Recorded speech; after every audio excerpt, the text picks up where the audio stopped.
తెలంగాణ రచయితల సంఘం 10 ఏళ్ల మహాసభలు జరుపుకుంటున్నాం.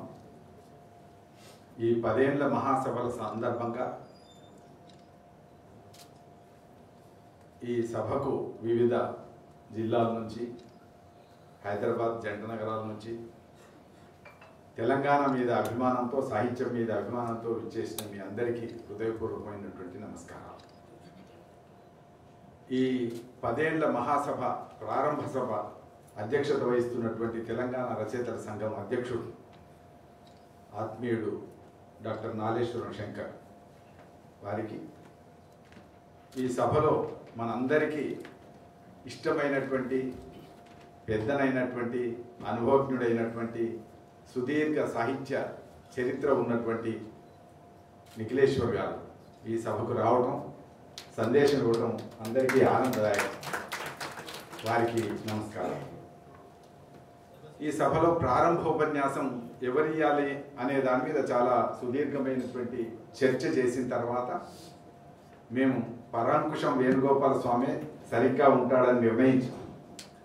ఎందుకు నిర్ణయించామంటే ఆయన భావాల దగ్గర ఎక్కడ రాజీ పడడు, చాలా కొత్తగా ఆలోచిస్తాడు, చాలా పదునుగా ఆలోచిస్తాడు. ఆయన బహుశా శరీరంలో ఎక్కడ రక్తం తీసినా ఆ రక్తం అంతా కూడా తెలంగాణ తెలంగాణ అంటుంటారు. అట్లాంటి ఒక లోతైన అవగాహన, తెలంగాణ నాడి పట్టుకున్నటువంటి మా పరాంకుశం వేణుగోపాల స్వామి ప్రారంభోపన్యాసం చేశారు. చాలా సంతోషం. అట్లాగే ఈ సభలో ప్రధాన కార్యదర్శి నివేదిక సమర్పించాడు వి శంకర్కు నమస్కారం. గణపురం దేవేందర్ ఆహ్వానం పలికాడు, తనకి నమస్కారం. జంట నగరాల శాఖ అధ్యక్షుడు, చిరకాల మిత్రుడు, ఆత్మీయుడు కందుకూరి శ్రీరాములు పాల్గొంటున్నాడు, ఆయనకు హృదయపూర్వక నమస్కారాలు. ఇంకా సభలో ఉన్నటువంటి మీ అందరికీ, కవయిత్రులకు, రచయిత్రులకు, కవులకు, రచయితలకు, తెలంగాణ రచయితల సంఘానికి వెన్నెముకగా నిలిచినటువంటి మీ అందరికీ పేరు పేరున హృదయపూర్వకమైనటువంటి నమస్కారం. తెలంగాణ అస్తిత్వం వర్తమాన సందర్భం, అస్తిత్వ సాహిత్యం వర్తమాన సందర్భం అని దీనికి శీర్షిక, మొత్తం సభలకి శీర్షిక నిర్ణయించుకున్నాం. ఈ అస్తిత్వ సాహిత్యం, తెలంగాణ అస్తిత్వ సాహిత్యం ఏంటి, ఈ వర్తమాన సందర్భంలో దాని పాత్ర ఏంటి, దాని కర్తవ్యం ఏంటిది అనేది కూడా మనం ప్రధానంగా నిర్దేశించుకోవడం కోసం, చర్చించుకోవడం కోసం ఈ సభలు నిర్వహించుకుంటున్నాం. కొంత శంకర్ దాన్ని సుగమం చేశాడు, వేణుగోపాల స్వామి సుగమం చేశాడు, కొంత నిఖిలేశ్వర్ గారు కూడా తన సందేహాన్ని బయటపెట్టి లేదా సందేశం ఇచ్చి దాన్ని కొంత సుగమం చేశాడు. నేను సుదీర్ఘ ఉపన్యాసం చేయను, కానీ సూక్ష్మంగా ఇవాళ మనం ఏ సందర్భాన్ని ఎదుర్కొంటున్నాం, నిజంగా తెలంగాణ అస్తిత్వానికి ఏమైనా ఇబ్బంది ఏర్పడుతున్నదా, లేదా తెలంగాణ రచయితలు చేయవలసినటువంటి పని, రాయవలసినటువంటి రచనలు ఎటువైపు వెళ్ళాలి, ఎటు దిశగా వెళ్ళాలి అనేది ఒక ఆలోచన చేస్తాను. మనం అందరం కూడా చర్చించుకోవాల్సినటువంటి అవసరం లేదా తెలుసుకోవాల్సినటువంటి అవసరం అయితే ఉంటుంది. తెలంగాణ రచయిత సంఘం పెట్టేటప్పుడే, దీన్ని నిర్మాణం చేసేటప్పుడే ఈ సమస్యలన్నీ చర్చించుకున్నాం. అప్పటికి ఒక సంఘం ఉంది. ఉద్యమ కాలంలో తెలంగాణ రచయితల వేదిక అనే సంఘం, తెలంగాణ రాష్ట్ర సాధన కోసం ఒక సంఘం ఉండాలనే పట్టుదలతో ఎదురుగా కూర్చున్నాడు పొట్టుపల్లి శ్రీనివాసరావు, మేమందరం, శంకర్, అట్లనే చాలామంది మీ కూర్చొని ఆలోచించుకొని లోతుగా చర్చించుకొని మంజీరా రచయిత సంఘంలో ప్రారంభమైన, కరీంనగర్లో ఒక ప్రణాళిక ఏర్పరచుకొని, వరంగల్లో మొట్టమొదటి సభ, ప్రారంభ సభ వరంగల్లో జరిగింది. వరంగల్ సభకి కాళోజీ గారు ఆ రోజు ప్రారంభోపన్యాసం చేశారు. కాబట్టి దాన్ని అంతా చాలా జాగ్రత్తగా, ప్రణాళికాబద్ధంగా తెలంగాణ అస్తిత్వ నిర్మాణ దిశగా చేసినటువంటి పని ఇదంతా. కాకపోతే తర్వాతి కాలంలో వచ్చేసరికి తెలంగాణ రచయితల వేదిక, అది ఇందాక వేణుగోపాల స్వామి చాలా చక్కగా చెప్పుకొచ్చాడు. తెలంగాణ అస్తిత్వ ఉద్యమం ముందటికి పోతున్న దశలో ఇంకొక అస్తిత్వం కూడా అదే తెలంగాణ జెండా పట్టుకొని ఎదురుగా వచ్చింది. మాకు జరిగింది అదే. అప్పుడు ఆ అస్తిత్వాన్ని కాదనలేము, తెలంగాణ అస్తిత్వాన్ని వదులుకోలేము. ఇందులో కూడా న్యాయం ఉంది కదా అని చెప్పి దాన్ని ప్రస్తుతానికి ఆ ఎదురుగా వచ్చినటువంటి వాళ్ళకి అప్పచెప్పడం జరిగింది. అప్పచెప్పిన తర్వాత జరిగింది ఏంటిది అని అంటే, తెలంగాణ అస్తిత్వ స్పృహను మొత్తంగా కోల్పోయినటువంటి ఒక పరిస్థితి ఏర్పడింది. చాలా సందర్భాల్లో తెలంగాణ రాజకీయ ఉద్యమాన్ని నిర్మిస్తున్నటువంటి నాయకత్వానికి భిన్నంగా మాట్లాడడం మొదలుపెట్టారు. ఇందాకే చెప్పాను, తెలంగాణ అస్తిత్వ ఉద్యమం ముందుకు పురోగమిస్తున్నటువంటి దశలో అదే తెలంగాణ జెండా పట్టుకొని వేరే ఎజెండాతో వచ్చినటువంటి బాధ్యులు ఎవరైతే ఉన్నారో వాళ్ళు తెలంగాణ నాయకత్వాన్ని ఎప్పటికప్పుడు నిలదీస్తూ ఎప్పటికప్పుడు పక్కదాన్ని పట్టించేటటువంటి ప్రయత్నం లేదా ప్రశ్నించేటటువంటి పద్ధతి మొదలుపెట్టారు. ఈ మొదలుపెట్టినటువంటి దశలలో ఒక సంస్థ తిరిగి సంస్థ పెడితే మళ్ళీ అవతల ఇంకొక సమస్య వచ్చింది. అవతల ఎవరితోనైతే మనం యుద్ధం చేస్తున్నామో ఉద్యమం చేస్తున్నామో వాళ్ళతో చూడండి వాళ్ళకే పొసుగుతలేదంటారు, అదొక ఎజెండా ఉంది. కాబట్టి ఆ ప్రశ్న రాకుండా చాలా జాగ్రత్తగా ఈ రాజకీయ నాయకత్వాన్ని కాపాడుకోవడానికి లేక తెలంగాణకు వచ్చినటువంటి రాజకీయ నాయకత్వాన్ని కాపాడుకోవడానికి దాదాపు 7 సంవత్సరాలు మౌనంగా ఉద్యమంలో ఒక సంస్థనే ఉండాలి అనే భావనతోని ఏ రకమైనటువంటి పోటీ సంస్థలు పెట్టకుండా ఉద్యమాన్ని ముందుకు తీసుకువెళ్ళినటువంటి ఒక ఓపిక సహనం ఈ రచయితలకు ఉన్నది. కాబట్టి ఆ రాజకీయ నాయకత్వాన్ని నిలుపుకున్నాం కనుక ఇవాళ తెలంగాణ రాష్ట్రం వచ్చింది. నిజంగానే ఆ రోజు అదే ప్రశ్న కరెక్ట్ అయితే ఆ ఎదురుగా వచ్చిన వాళ్లే మాట్లాడినటువంటి మాటలే కరెక్ట్ అయ్యి ఉంటే ఆ రాజకీయ నాయకత్వం నిలబడేది కాదు. కానీ ఆ దశలో వ్యక్తులుగా ఆ రాజకీయ నాయకత్వం పక్కన నిలబడి రాజకీయ నాయకత్వాన్ని కాపాడుకోవడానికి ప్రయత్నం చేసినాం. చాలా విచిత్రమైన పరిస్థితి ఏంటంటే, ఏ నాయకత్వం అయితే ఎదురుగా వచ్చి జెండాలు పట్టుకొని ఉన్నదో ఆ నాయకత్వంలో సగానికి పైగా మంది తిరిగి రాష్ట్రం వచ్చిన తర్వాత ప్రభుత్వం వచ్చిన తర్వాత ఆ ప్రభుత్వంలో చాలా చక్కగా దూరిపోయినటువంటి చరిత్ర కూడా మనం ఉండదు. ఎట్లా జరుగుతుందో చూడండి. చాలా చక్కగా అప్పటిదాకా తిడుతూ వచ్చారు, అప్పటిదాకా ప్రశ్నిస్తూ వచ్చారు. ఓకే, ప్రశ్నలు మంచిది, ఆహ్వానించాలి. కానీ ఆ ప్రశ్నించిన వాళ్ళే అందరికంటే ముందుగా వెళ్ళి అక్కడ దూరినటువంటి పరిస్థితి కూడా చూసాం. కానీ ఆ దశలో కూడా మేము తొందరపడకుండా చాలా జాగ్రత్తగా తెలంగాణ రచయితల సంఘం ఏర్పాటు చేసుకున్నాం. ఇంకా రాష్ట్రం వచ్చింది కాబట్టి రెండో సంస్థ ఏర్పడినా తప్పు లేదు అనేటువంటి భావన అప్పుడు ఏర్పడి తెలంగాణ రాష్ట్రం వచ్చిన తర్వాత అస్తిత్వ పునర్నిర్మాణం జరగాల్సినటువంటి అవసరం ఉంది. అస్తిత్వ నిర్మాణం జరగాల్సినటువంటి అవసరం ఉంది. అది కూడా కొత్త సంస్థ అవసరం లేదు. దాశరథి నారాయణ రెడ్డి గారు ప్రారంభించి విశాలాంధ్ర ఏర్పడగానే లేదా ఆంధ్రప్రదేశ్ అనే ఒక రాష్ట్రం ఏర్పడగానే దాన్ని ప్రస్తుతానికి ఆ వాయిదా వేసినటువంటి ఒక పరిస్థితి ఉంటే ఆ సంస్థనే తిరిగి తీసుకొని దాన్ని మళ్ళీ అస్తిత్వ నిర్మాణం వైపు నడిపించేటటువంటి కొత్త సంస్థ పెట్టిండ్రని అనకుండా ఉండడం కోసం చాలా జాగ్రత్తగా అన్నీ ఆలోచించి మళ్ళీ మనం అందరం కలిసి ఈ నిర్ణయం తీసుకొని రచయిత సంఘం ఏర్పాటు చేస్తాం. ఇవాళ అది ఏర్పాటు చేసుకున్న తర్వాత ఇవాళ పరిస్థితి ఏంటిదంటే, తెలంగాణ అస్తిత్వ చైతన్యంతో ఉన్నటువంటి సంస్థ ఇవాళ ఏది మిగిలింది ఏది ఉన్నది అని అంటే ఖచ్చితంగా చెప్పవచ్చు. ఇందాక వేణుగోపాల స్వామి చెప్పాడు, ఒక్క తెలంగాణ రచయితల సంఘం మాత్రమే తెలంగాణ తెలంగాణ చైతన్యంతో. అంతవరకు అనేక అస్తిత్వాలతో ఎదురుగా పట్టుకొచ్చినటువంటి జెండాలు ఉన్న వాళ్ళు ఇక్కడ చేరినా దూరినా తిరిగి వాళ్ళందరూ మౌనం వహించారు. తెలంగాణ అస్తిత్వానికి ఏం ప్రమాదం వచ్చిందంటే, తెలంగాణ అస్తిత్వ చిహ్నాలన్నింటినీ కూడా ఇవి పనికిరావని తొలగిస్తున్నటువంటి ఒక సందర్భం వర్తమానం ఎదుర్కొంటున్నది. కాకతీయ కళాతోరణం అక్కర్లేదు.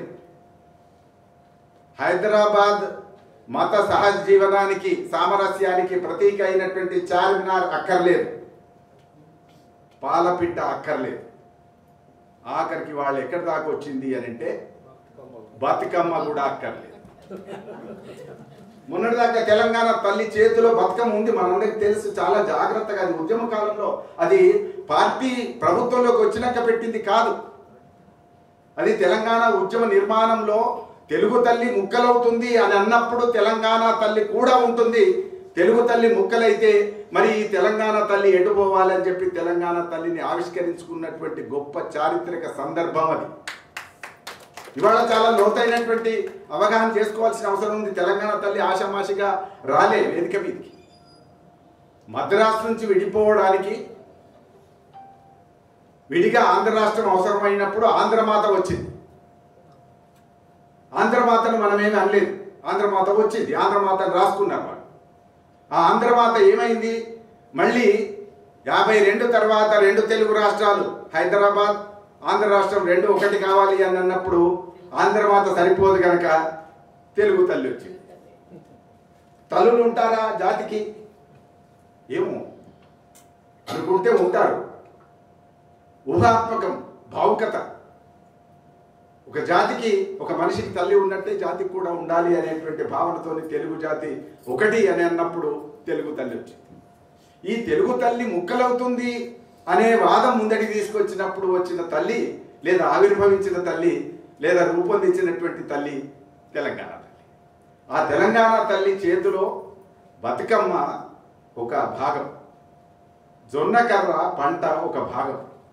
అంటే ఒక ఉత్పత్తి, ఒక సంస్కృతి, ఉత్పత్తి సంస్కృతి కలిపినటువంటి ఒక రూపం, ఒక దైవిక రూపం, ఒక ఆరాధనా రూపం. దైవాన్ని నమ్ముతావా నమ్మవా అది వేరే విషయం, కానీ తెలంగాణలో ఆ భావనకు ప్రతీకగా ఉండేటటువంటి ఒక తెలంగాణ తల్లిని ఉద్యమ కాలంలో నిర్మించుకున్నాం. అది గుర్తుపెట్టుకోవాల్సిన అవసరం. ఆ ఉద్యమ కాలంలో నిర్మించినటువంటి తెలంగాణ తల్లిని ఇవాళ ఏం చేశారు? ఈ తెలంగాణ తల్లి ఏదో కిరీటం ఎక్కువ ఉంది, తీసేయండి, కిరీటం పోయింది. ఒక కిరీటం మీద ఎక్కువ ఉన్నది, చేతిలో బతుకమ్మ ఉన్నది, అది కూడా తీసేయండి. ఏమేమి తీసేయాలి? కళాతోరణం వద్దు, చార్మినార్ వద్దు, జమ్మి చెట్టు వద్దు, పాలపిట్టు వద్దు, బతుకమ్మ కూడా వద్దు, పట్టు చీర కూడా వద్దు, ఏ వద్దు. ఎన్ని తీసేస్తాం? తీసేసిన తర్వాత ఏం తెచ్చావు ఇక్కడ అంటే, నేను ఆవేశంతో మాట్లాడతలేను, ఆవేశం కనబడుతుంటుంది. కానీ మీరు అందరూ ఆలోచించండి, ఇవాళ ఏం చేసింది? తీసేసిన చేతిలో బతుకమ్మ ఉండాల్సినటువంటి చోట బతుకమ్మ ఎడమ చేతిలో అప్పుడు ఉంటుంది, కుడి చేతిలో జొన్నకర్ర ఉంటుంది. ఈ జొన్నకర్రను ఎడమ చేతిలోకి తెచ్చారు, కుడి చేతితో అభయహస్తం ఉంటుంది. ఈ హస్తం ఎవరిది అని అంటే, అది ఇవాళ చాలా ఆ రమణారెడ్డి అనేటువంటి ఒక శిల్పి చాలా తప్పుడు మాటలు మాట్లాడుతున్నటువంటి ఒక సందర్భం ఇవాళ సాక్షిలో నేను చదివాను. రమణారెడ్డి అనే శిల్పి ఇక్కడ అమరధామం రూపొందించినటువంటి శిల్పి. అప్పుడు ఆ పాట పాడాడు, ఇప్పుడు ఈ పాట పాడుతున్నాడు. ఈ అభయాస్తం ఎవరిదట అంటే, ఇక్కడ సబ్బండ వర్ణాలకి ఇచ్చే అభయాస్తం అన్నాడు. 4 గీతలు పెట్టాడు. అయితే ఇక్కడ అభయహస్తానికి సంబంధించినంత వరకు మనం మాట్లాడితే, అది ఖచ్చితంగా నేను అనుకుంటున్నది ఏంటిదంటే, మీరే ఆలోచించండి, అది ఖచ్చితంగా ఒక రాజకీయ సంకేతం. తెలంగాణలో గ్రామీణ మహిళ అని చెప్పినప్పుడు, గ్రామీణ మహిళ ఏ చేతిలో అయినా సరే, ఎడమ చేతిలో అయినా సరే, కుడి చేతిలో అయినా సరే, నాకు ఈ భంగిమలో ఉండే ఒక్క మహిళను కూడా నా జీవితంలో నేను చూడలేదు. నేను గ్రామం నుంచి వచ్చానండి. అయితే కొడవలు ఉంటుంది, లేకపోతే కట్టె ఉంటుంది, లేకపోతే చీపురు ఉంటుంది, ఎస్, లేకపోతే ఆఖరి పాత్రను ఉంటుంది, వంట పాత్ర, గిన్నె, గంటె ఏదైనా ఉండొచ్చు. కానీ ఖాళీగా ఈ చేతి అతి తీరిగ్గా, అతి విశ్రాంతిగా మీ అందరికీ నేనున్నానని భరోసా ఇచ్చేటటువంటి హస్తం, అభయముద్ర ఉండేటటువంటి హస్తం, అది తెలంగాణ కాదు, గ్రామీణం కాదు, మహిళ కాదు. ఏంటి మరి అంటే, అది ఒక రాజకీయ సంకేతం. ఇలాంటి దశలో వర్తమాన సందర్భంలో మనం తెలంగాణ స్పృహతో ఉండాలా వద్దా? ఎప్పుడు ఉండాలి, రైట్? ఎప్పుడు మనం తెలంగాణ స్పృహతో ఉంటాం. గత ప్రభుత్వంలో మీరు నోళ్ళు ఎందుకు లేవలేదు? గత ప్రభుత్వంలో కూడా నోళ్ళు లేసే సందర్భం వచ్చినప్పుడు లేచినాయి, గుర్తుపెట్టుకోవాలి. ఇవాళ ఇలాంటి ఒక మార్పు జరుగుతూ ఉన్నప్పుడు, తెలంగాణ అస్తిత్వ చిహ్నాన్ని కూడా తొలగించేటటువంటి ప్రయత్నం జరుగుతూ ఉన్నప్పుడు, మరి ఎవరు మాట్లాడాలి, మాట్లాడడానికి ఎవరు మిగిలారు అని అంటే, చాలా దురదృష్టం ఏంటిదంటే, ఉద్యమం నడిపిన తెలంగాణ రాజకీయ పార్టీ కూడా ఆ తెలంగాణ చైతన్యాన్ని కోల్పోయింది అనేది మీ అందరి ముందు చెప్పడానికి నేను సాహసిస్తాను. తెలంగాణ రాష్ట్ర సమితి, తెలంగాణ రాష్ట్రం సాధించిన పార్టీ, తెలంగాణ రాష్ట్ర సమితి వాళ్ళు తెలంగాణ రాష్ట్ర సమితిగా లేదు. అది భారతీయ రాష్ట్ర సమితి అయింది, భారత రాష్ట్ర సమితి. తెలంగాణ చైతన్యాన్ని వదులుకున్నప్పుడు ఇవాళ కలిగి ఆ చైతన్యం, ఆ స్పృహ కలిగి ఉన్నది ఎవరు అని అంటే ఒక్క తెలంగాణ రచయితల సంఘం మాత్రమే అని ఖచ్చితంగా చెప్పాలి. తెలంగాణ పేరుతో ఇంకా 2-3 సంఘాలు ఉన్నాయి, ఇవాళ అవి మాట్లాడవు. చాలా చిత్రమైనటువంటి అనుభవం ఏంటిది అని అంటే, శంకర్కు తెలుసు ఈ తెలంగాణ అస్తిత్వ చిహ్నాలు తొలగిస్తున్నారు కదా, మనం అందరం స్టేట్మెంట్ ఇవ్వాలని ఒక కదలిక వచ్చింది. కదలిక వచ్చినప్పుడు 1-2 రచయితలు నాతో మాట్లాడినప్పుడు దీనికైతే సిద్ధమే, వేరే విషయాలకు మేము సిద్ధంగా ఉండం, కానీ దీనికి సిద్ధంగా ఉన్నాము అని అన్నప్పుడు ఒక సంతకాల సేకరణ కొన్ని పేర్లు పెట్టి ఏదో చేస్తామని అన్నప్పుడు ఇప్పటి వరకు ఎవరెవరు అని అంటే ఒక 7-8 పేర్లు చెప్పారు. 7-8 పేర్లు తెలంగాణ అస్తిత్వ చిహ్నాలు తొలగించొద్దు అని ప్రకటన చేస్తున్నామని అన్నారు. ఈ మాట్లాడిన వ్యక్తులు 5-6 వాళ్ళ చేతుల్లో సంస్థలు కూడా ఉన్నాయి. వాళ్ళు ఆ తర్వాత మా సంతకాలన్నీ వచ్చి మా పేర్లన్నీ ఇంక్లూడ్ అయిన తర్వాత ఆ 7 పేర్లో 8 పేర్లో దాంట్లో తొలగించుకున్నారు. పేపర్ స్టేట్మెంట్లు అవి లేవు. శంకర్ పేరుంది, నా పేరుంది, ఆ శంకర్ పేరుంది, ఇంకెవరి పేర్లో ఉన్నాయి. మాకేం బాధ లేదు, ఎందుకంటే మేము అది మాట్లాడదలుచుకున్నాం, మాట్లాడతాం. ఈ ప్రభుత్వం కానీ ఇంకో ప్రభుత్వం కానీ తెలంగాణ అస్తిత్వ చిహ్నాల్ని తొలగిస్తే తప్పకుండా మాట్లాడగలిగేటటువంటి సంస్థ రచయితల సంఘం, తెలంగాణ రచయితల సంఘం. ఆ సంస్థ మౌనంగా ఉన్నది. ఎందుకనంటే మనం మాట్లాడితే ఇప్పుడు మనకు పదవులు రావు. మేము మాట్లాడినా వచ్చి ఉండవచ్చు, కానీ మేము వచ్చి ఉన్నప్పుడు మేము తెలంగాణ సోయితోనే ఆ పదవుల్లోకి వెళ్ళాం తప్ప ఎక్కడ తెలంగాణ సోయిని వదులుకునేటటువంటి ప్రయత్నం చేయలేదు. అక్కడికి వెళ్ళినప్పుడు కూడా అదే పని చేశాం తప్ప వేరు చేయలేదు. అప్పుడు కూడా మా ఎదురుగా ఎవరినో నిలబెట్టి మాట్లాడిస్తుంటే మేము ఒకటే చెప్పాం, చాలా స్పష్టంగా సూటిగా చెప్పాం, మేము ప్రభుత్వ పక్షం కాదు, ప్రతిపక్షం కాదు, మేము తెలంగాణ ప్రజాపక్షం. ఇప్పటికి కూడా అదే చెప్తున్నాం. తెలంగాణ ఇప్పుడు కూడా మీరు ప్రభుత్వానికి వ్యతిరేకమా? లేదు, మంచి పని చేయండి, ప్రభుత్వానికి అనుకూలమే. ప్రతిపక్షమా? నిరంతర ప్రతిపక్షం కాదు. తెలంగాణ ప్రజలు ఏది కోరుకుంటున్నారో తెలంగాణ ప్రజల పక్షం మేము. తెలంగాణ ప్రజలు ఇవాళ సంస్కృతి అస్తిత్వ చిహ్నాన్ని తొలగించడం ఎవరు ఒప్పుకోవడం లేదు. అభయముద్రతో ఉన్న తెలంగాణ తల్లిని ఎవరు ఆహ్వానించడం లేదు. కేవలం శిల్పం రూపొందించినటువంటి ఒక అవకాశవాద ధనిక ఆశ కలిగినటువంటి, డబ్బు ఆశ కలిగినటువంటి వాళ్ళు తప్ప ఎవరు కోరుకోవడం. అలాంటి ఒక వాతావరణం. అంటే నేను ఈ మాట్లాడుతున్నది కొంచెం ఏదో ప్రభుత్వాన్ని నేను ప్రభుత్వాన్ని అంటాను. వాళ్ళు చేసిన మంచి పనులు తప్పకుండా మనం ఆహ్వానించాల్సిందే. కానీ తెలంగాణ అస్తిత్వ చిహ్నాల్ని తొలగిస్తున్నటువంటి ఒక సందర్భం మాత్రం వర్తమానంలో ఉంది. ఇది కవులారా, రచయితలారా, కళాకారులారా మనమందరం తప్పకుండా దీన్ని పట్టించుకోవాల్సినటువంటి ఒక సందర్భం ఇవాళ ఉంది మనం. తర్వాత రెండవది ఏం మాట్లాడుతున్నారో తరచుగా మాట్లాడుతున్నటువంటి ఇంకొక అంశం, ఇందాక తాత్విక రూపంలో, సూత్ర రూపంలో చెప్పాడు వేణుగోపాల్ స్వామి.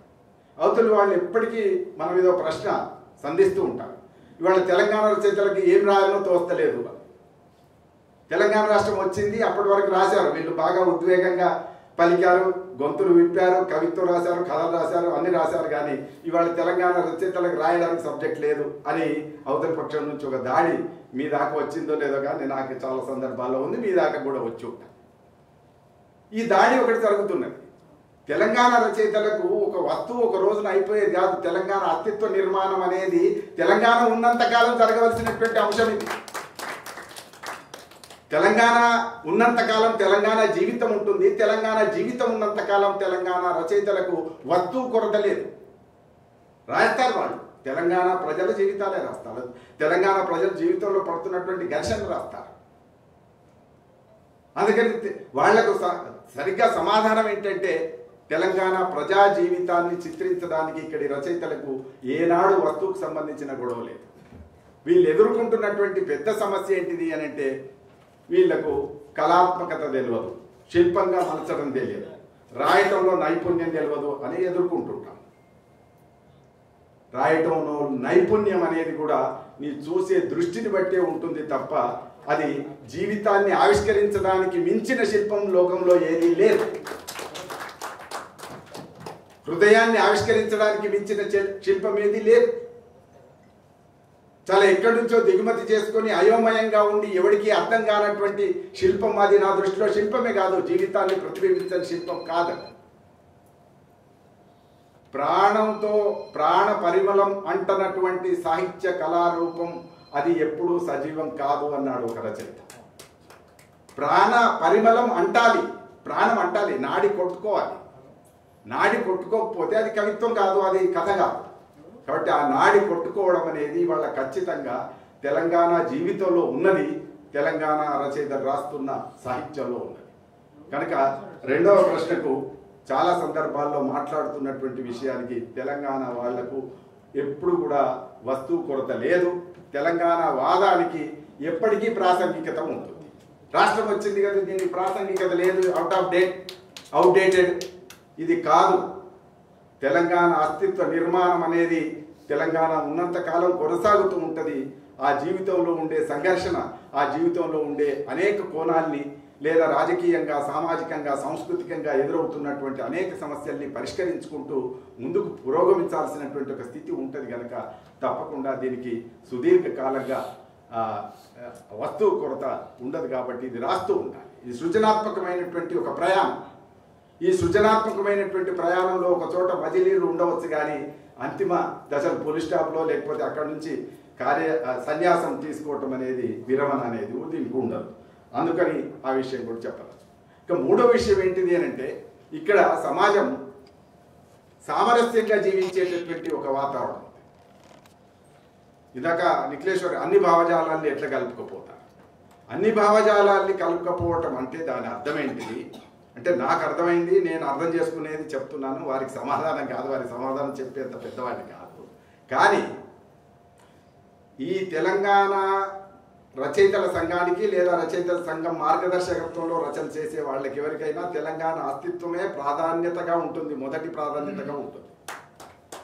ఈ మొదటి ప్రాధాన్యతగా ఉన్నటువంటి దశలో ప్రజా వ్యతిరేకత లేదా మత భావము, ఛాందసము ఇలాంటివి ఏవైతే ఉన్నాయో వాటి పట్ల స్పష్టత ఉంటుంది.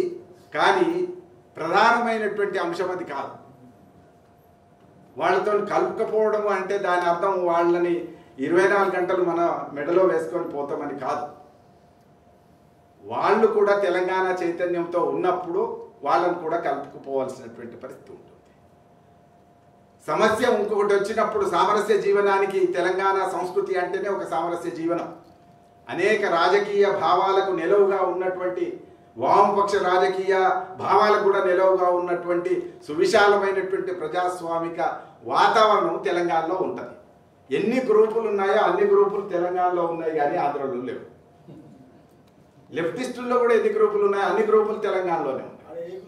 ఆ ఏడే గ్రూప్ లేదు, ఆడే గ్రూప్ లేదు. ఉన్న గ్రూపులు ఏమన్నా ఉంటే పుష్ప గ్రూపు, ఇంకేదో 1 గ్రూపు, పవన్ కళ్యాణ్ గ్రూప్.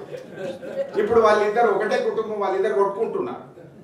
పుష్ప 2లో 2 డైలాగులు ఏవో ఉన్నాయి. అది ఒక ఆ ఫ్యామిలీలో కొందరు అన్నారు, ఇటు అటు కొందరు అనుకొని రోజు ఇప్పుడు ఏదో నాకు అనివార్యంగా వద్దనుకుంటా కంటబడుతున్నటువంటి అంశాలు.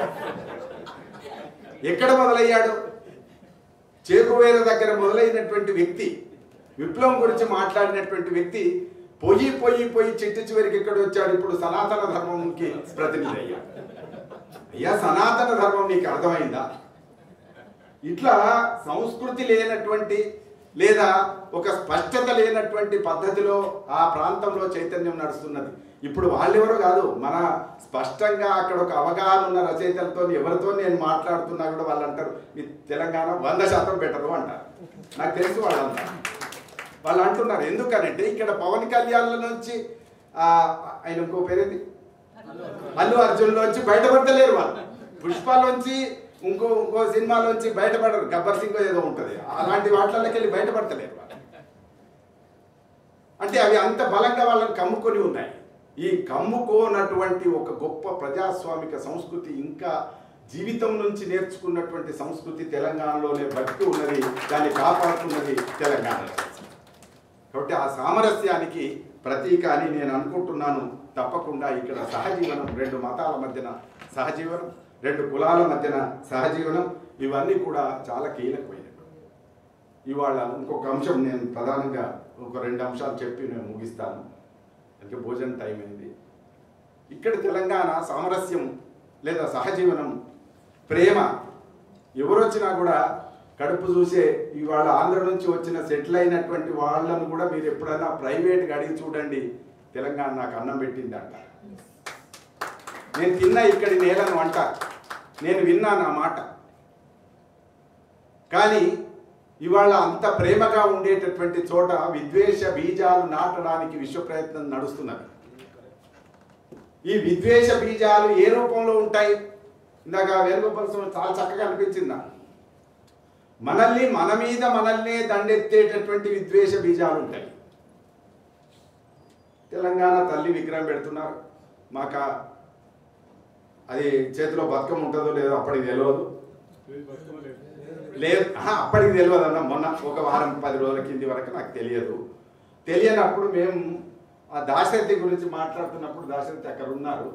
దాశరథి వాళ్ళ కుటుంబ సభ్యులు ఒక మాట ఏమన్నారు అని అంటే, సార్ దాశరథి గారు తెలంగాణ తల్లి మీద మొదటిసారి పద్యం రాశారు. నా తెలంగాణ తల్లి కంజాతవల్లి, నా తెలంగాణ తల్లి అని రాశాడు ఆయన. ఆ కంజాతవల్లి పొద్దు పొద్దున అందాల పూలు పోయి, ఎంత చక్కగా రాశాడు. పొద్దు పొద్దున అందాల పూలు పోసేటటువంటి ఆ తల్లిని ఆ 4 లైన్లు ఆ విగ్రహం యొక్క పలకం మీద పెడితే బాగుంటుందని వాళ్ళ కుటుంబం చిన్న కోరిక కోరారు. ఆ చిన్న కోరిక కోసం మేము చేయాల్సినటువంటి ప్రయత్నం అంతా చేసాము. ప్రభుత్వం ఏదైతే ఉంది అది మన ప్రభుత్వమే. మన ప్రజలు ఎన్నుకున్న ప్రభుత్వం మన ప్రభుత్వమే. మన ప్రజలు ఎన్నుకున్నది. ఆ ప్రభుత్వాన్ని ఎందుకు కాదని ఈ ప్రభుత్వాన్ని ఎందుకున్నారు? ఆ ప్రభుత్వం కూడా తెలంగాణ చైతన్యాన్ని వదులుకున్నారు కాబట్టి వాళ్ళని పంపించేసి ఈ ప్రభుత్వాన్ని ఎన్నుకున్నారు. అది ఒక చరిత్ర. ఆ చరిత్రలో మళ్ళీ ఈ ప్రభుత్వం ముందరికి కూడా తీసుకుపోదామని అన్నప్పుడు కొందరి ద్వారా ఆ తెలంగాణ తల్లి దాకా ఉండేటటువంటి ఒక ప్రయత్నం చేర్చేటటువంటి ప్రయత్నం చేస్తూ దానికి ఒక కమిటీ, దానికి ఒక వ్యవహారం చేసి ఒక అప్పీల్, ఒక అర్జీ ఇవన్నీ కూడా పెట్టినటువంటి దశలో వాళ్ళ నుంచి వచ్చిన సమాధానం ఏంటిదంటే, దాశరథి అగ్రవర్ణస్థుడు అవుతాడు కదా, దాశరథి అగ్రవర్ణస్థుడు అవుతాడు కదా, పొద్దున అందాల పూలు పోయి, పూలకి ఏంటిదండి కులం? పొద్దుకు కులం ఏంటిది? పూలకు కులం ఏంటిది? ఈ పొద్దుకు కులం లేదు, పూలకు కులం లేదు, తెలంగాణకు కులం లేదు. ఇలా ఉండేటటువంటి పరిస్థితి వచ్చినప్పుడు దాని గురించి ఏంటి? తెలంగాణ తల్లి అని అన్నాం. ఓకే, తెలంగాణ కులం లేదు అంటే సమాజంలో కులాలు ఉన్నాయి కదా అనే ప్రశ్న వస్తుంది మనకి. మరి తెలంగాణ తల్లిని ఇవాళ స్థాపించింది కదా, ఏ కులంలో పెడతారు? ఏ కులం ఆమె? ఆ విగ్రహం ఏ కులం? గ్రామీణ మహిళ అన్నారు, గ్రామంలో ఏ కులం? నా మతం ఎత్తియో ఎరుంగ, నా కులం ఎత్తియో ఎరుంగగా లేక దశాబ్దములు గడిచే అన్నాడు దాశరథి. లేళ్ళది రాళ్ళది ఏదియో అది ఏ మదీయ కులంబు అన్నాడు. లేళ్ళది రాళ్ళది ఏళ్ళది. వాడికి కులం ఉంటే నాకు కూడా కులం ఉంటుంది. వాళ్ళది ఏ కులమో ఆ లేళ్ళది, ఆ రాళ్ళది, ఆ సెలయేళ్ళది ఏ కులమో ఆ కులమే నాది అన్నాడు. ప్రవహించడం, జీవించడం, అట్లాంటి ఒక అద్భుతమైనటువంటి భావన ఉండే దాశరథికి ఇవాళ తెలంగాణ చైతన్యం అంతా వదిలిపెట్టేసి ఆయన ఎక్కడున్నాడు? గిరిజన గూడాల్లో ఉన్నాడు. ఏం తిన్నాడు? గట్క తిన్నాడు. ఎవరి కోసం పోరాడాడు? తెలంగాణ కోసం పోరాడు. తెలంగాణలో ఎవరి కోసం? తెలంగాణలో గిరిజనుల కోసం. తెలంగాణలో అప్పటిదాకా నడుస్తున్నటువంటి ఆధిపత్యానికి వ్యతిరేకంగా పోరాడాడు. గిరిజన గూడాల్లో గట్క తిన్నాడు. మరి ఆ గట్కదీని గిరిజన గూడాల్లో పండుకొని ఉండి అరెస్ట్ అయ్యి జైల్లోకి వెళ్ళి సిమెంటు రొట్టెలు కలిపి పెట్టినటువంటి తిండి తిన్నటువంటి ఆయనను ఇవాళ నువ్వు కులం పేరుతో పక్కకు పెడితే నీ తెలంగాణ స్పృహ ఏమైపోయింది అనేటువంటి ప్రశ్న తెలంగాణ రచయిత సంఘం నుంచి నేను చేస్తున్నాను. అందుకే తెలంగాణ సోయి అవసరమని మాట్లాడుతున్నాను. కాబట్టి ఇవాళ చాలా స్పష్టంగానే విద్వేషం అది ఏ రూపంలో ఉంటుంది? అది కుల విద్వేషమైనా వ్యతిరేకిస్తాం, అది మత విద్వేషమైనా వ్యతిరేకిస్తాం, అది ప్రాంత విద్వేషమైనా వ్యతిరేకిస్తాం. నేను చాలా సున్నితంగా టార్గెట్ అవుతుంటాను అందరికీ. ఏం బాధ లేదు. ఎన్నో ఎదుర్కొంటే ఇక్కడ దాకా వచ్చాను, ఎన్నో మాటలు పడి ఇక్కడ దాకా వచ్చాను, ఎన్నో తిట్లు పడి ఇక్కడ దాకా వచ్చాను. కానీ నాకేం బాధ లేదు. ఎందుకంటే ఏదైనా కుల స్పృహ ఉండడం వేరు, కుల ఉద్విద్వేషం ఉండడం వేరు. కుల స్పృహ ఓకే, కుల చైతన్యం కూడా ఓకే. కానీ వాళ్ళ కుల విద్వేషం ఏంటిది? ఈ కులం మొత్తానికే వద్దంటే ఎట్లా? ఇవాళ దాశరథి పద్యం అక్కడ పెట్టడానికి అడ్డమొస్తున్నటువంటి ఆయన కులం గురించి మాట్లాడితే అది అగ్రవర్ణం అయితే, ఇవాళ ఈ రాష్ట్రాన్ని పరిపాలిస్తున్నటువంటి ముఖ్యమంత్రి ఏ కులం? కులం లేదు ఆయనకి, అది కనబడదా మీకు? నన్ను మన్నించాలి. అందుకని విద్వేషాలు రెచ్చగొట్టేటటువంటి చోట అది తెలంగాణ స్పృహ నిలవడం కష్టం. తెలంగాణ తత్వం, తెలంగాణ అస్తిత్వం ఏంటిది అని అంటే సామరస్యం, సహజీవనం. ఇక్కడ ముస్లింలు హిందువులు కలిసి ఉన్నారు. నేను గ్రామం నుంచి వచ్చాను. గ్రామం అంటే వ్యవసాయ ప్రధానమైనటువంటిది గ్రామం. ఈ గ్రామంలో పై నుంచి కింది దాకా కలిసి ఉన్నారు. ఎక్కడైనా దొరలు పటేన్లు దోపిడీ చేసినప్పుడు ఆ దొరలు పటేళ్లను మిగతా అన్ని కులాలు కలిసి ఎదిరించినటువంటి చరిత్ర, తెలంగాణ రైతాంగ ఉద్యమ చరిత్ర కూడా స్థానికంగా ఉంది. ఏనాడు ఓపిక పట్టలే. నువ్వు తప్పు చేస్తే నిన్ను నిలదీసేటటువంటి గొప్ప చైతన్యం ఎక్కడ ఉన్నది అంటే ఈ ప్రాంతంలోనే ఉన్నది. తెలంగాణ రైతాంగ పోరాటం అంతా ఏంటిది? కాబట్టి తెలంగాణ రైతాంగ పోరాటం కుల పోరాటమా? తెలంగాణ రైతాంగం అనే ఉద్యమం వర్గ పోరాటం. అది ఎక్కడ దోపిడీ ఉంటుందో దాన్ని వ్యతిరేకిస్తుంది. ఇక్కడ కూడా గత ప్రభుత్వానికి కొంచెం కొమ్ములు పెరిగో, లేదా గత ప్రభుత్వానికి సంబంధించిన ముఖ్యమంత్రికి ఇంకేదో అయ్యో, ఆ మార్పు వచ్చినప్పుడు దించగలిగినటువంటి చైతన్యం కూడా ఎక్కడ ఉన్నది అంటే తెలంగాణలో. కాబట్టి అట్లా ఉన్నటువంటి చోట దాన్ని ఆమోదిస్తాము. కానీ తెలంగాణ అస్తిత్వానికే ఎసరు పెడుతున్నటువంటి చోట తప్పకుండా దాన్ని చేస్తాం. ఒకటే, తెలంగాణలో కుల విద్వేషంతో పాటు ఇవాళ మత విద్వేషం కూడా నాటడానికి ప్రయత్నం నడుస్తుంది. కేంద్రం నుంచి ఎక్కడైనా కూడా రాజకీయమైనటువంటి పదవుల కోసం వస్తున్నటువంటి చైతన్యం ఇదంతా. ఈ విద్వేషాలన్నీ ఎక్కడి నుంచి ప్రసారం అవుతున్నాయంటే రాజకీయ చైతన్యాల నుంచి వస్తున్నాయి. రేపు పొద్దున ఈ చెయ్యి ఎట్లా ఖాళీ ఉంది కదా అని ఆ చేతిలో ఒక పువ్వు పెడతారు.